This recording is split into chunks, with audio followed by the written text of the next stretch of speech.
Thank you for tuning in to Mr. Cliff's Toy Shop. On today's review, we take a look at the Marvel Legends Fantastic Four thing.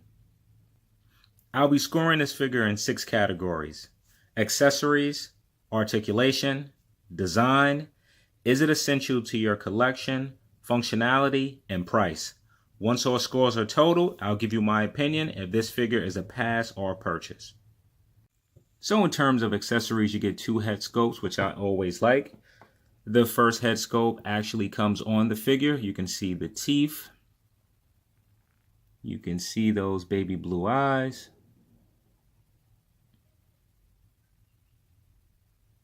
And all the dents and dings and grooves throughout.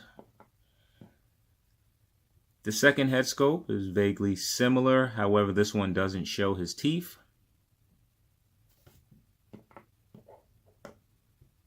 You get 2 open grabbing hands, and you get 2 fisted hands. To maximize articulation, I would advise removing the head, putting the ball peg all the way back, then placing the head up top in order to get maximum range of movement. So he's able to look up that much. He's able to look all the way down. The arm is able to rotate full 360. There is no upper bicep cut. The cut comes around at the forearm. The forearm rotates full 360. The elbows are single jointed. It will go up that much. The wrists are able to rotate. They're able to hinge up, down, as well as side to side. So for the torso is in 2 pieces. So let's start with the top. The top you're able to rotate. You're able to pivot side to side. And it crunches back about that much. Forward about that much.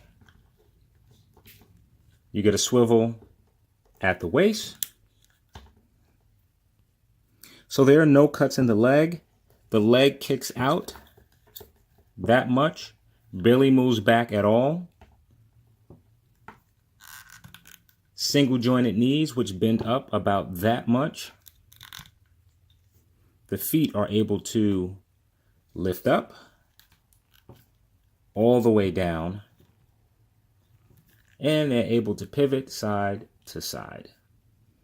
For accessories, I'm giving this figure a 7 out of 10. I'm very pleased that we have 2 head sculpts. In my opinion, they both look great. We get fisted hands as well as open hands. I feel with the thing, there isn't a lot in terms of accessories. As I started to think, I would have loved to have the trench coat and the hat. So that's why I gave it a 7 versus something a bit higher. So for articulation, I'm giving this figure a 6 out of 10. There are a few things that's missing on this figure that we see with a lot of other Marvel Legends. The first would be the lack of upper bicep cut. The second would be the lack of upper thigh cut.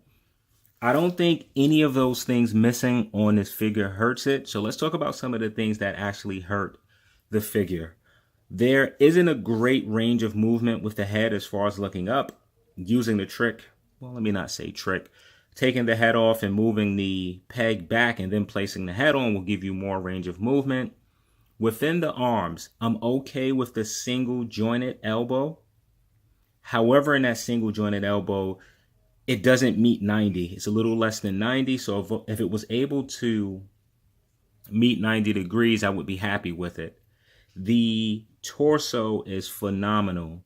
I don't know where to start with it, but it does everything that you would want an action figure to be able to do as far as the torso is concerned. The legs, I guess my main gripe with the legs would be the lack of double jointed knees. That hurts some of the posability with this figure. For design, I'm giving this figure a 10 out of 10. It looks fantastic. The sculpt work is phenomenal.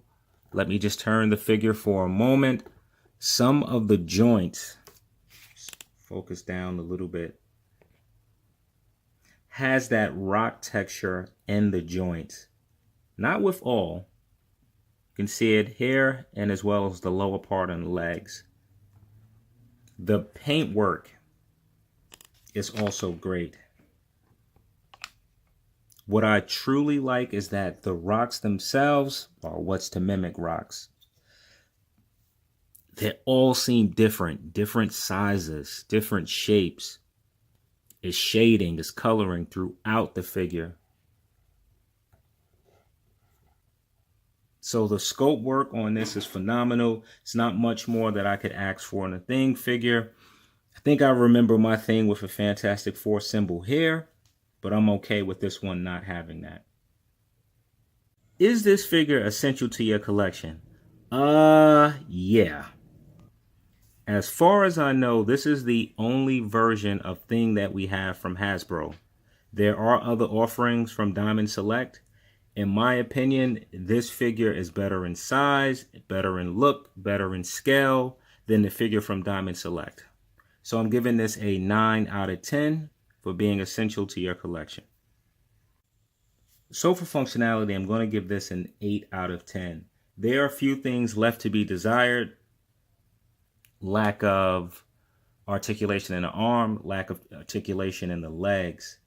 However, for every shortcoming with the figure, I feel that there's another part that makes up for that. The torso, in my opinion, makes up completely for the lack of movement that you have in the arms. It's also very easy for this figure to stand. The feet are flat, as well as the figure is very heavy.